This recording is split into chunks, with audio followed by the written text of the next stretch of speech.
It's a physical game. Oh, me, oh, my. A monster jam by Blake Griffin.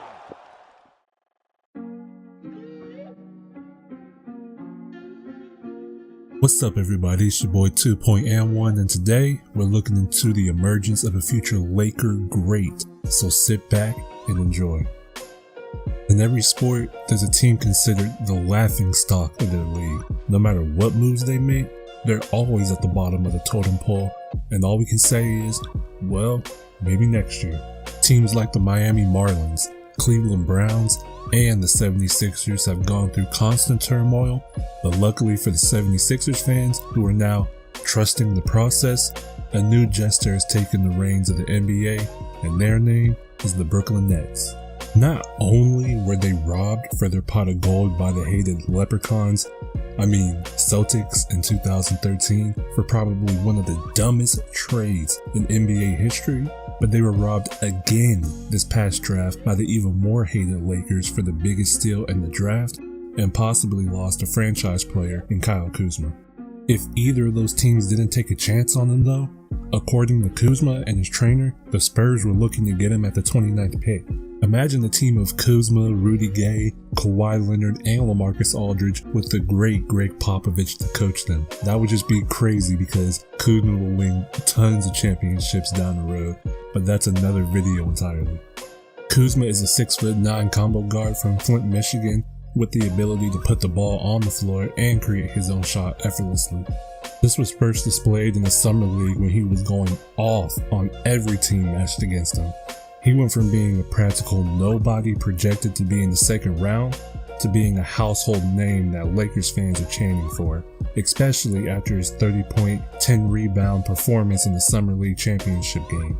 And of course, Summer League stats don't transfer to being high production in an actual NBA game, but when you looked at how he played, you can tell that he was light years beyond his age. His shot selection and IQ were evident, and his demeanor about his shots are somewhat Kobe-esque.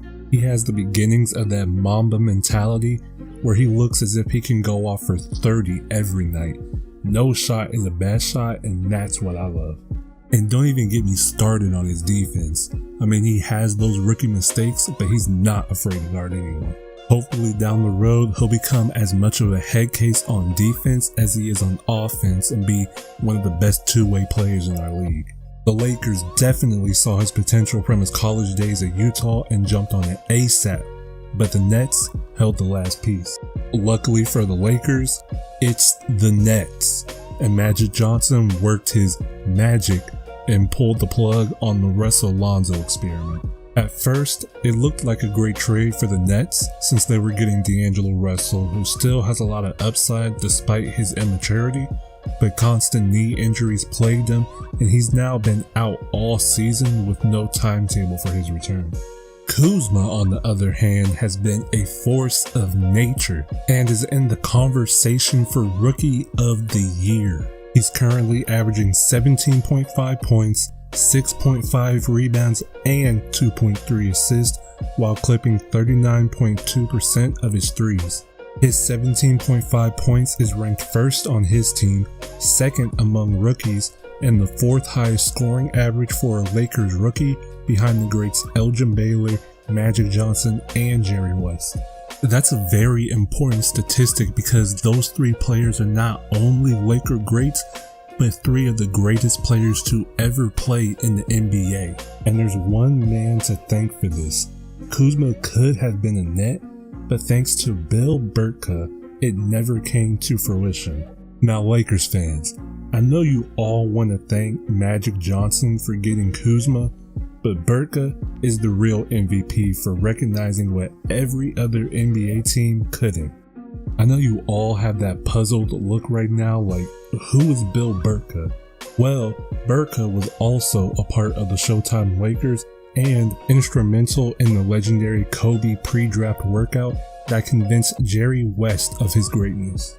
So when Burtka came to the scouting team with news of Kuzma, you better believe everyone listened.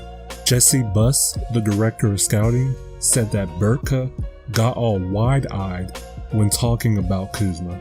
And he said, if this guy isn't an NBA player, then I don't know what the I'm looking at. Personally, I'm gonna listen to the guy who was a part of bringing Magic and Kobe to the Lakers. Kuzma even feels he should have been top 5 in this year's draft, and it's prevalent that he should have been.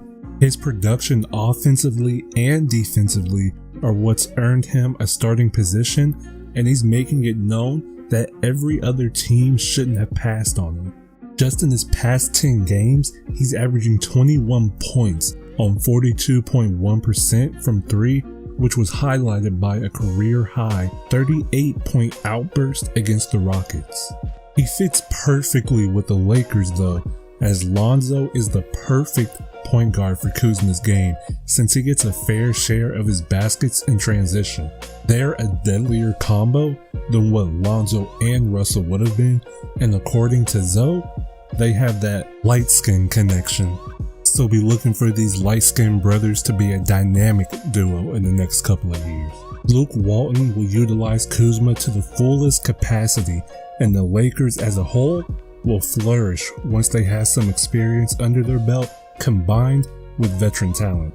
They're too young to make a splash now in the playoffs, but with all the on-court experience they're receiving, we may end up calling Kuzma a future Hall of Famer and see number 0 hanging from the rafters with the rest of the Lakers' perennial family.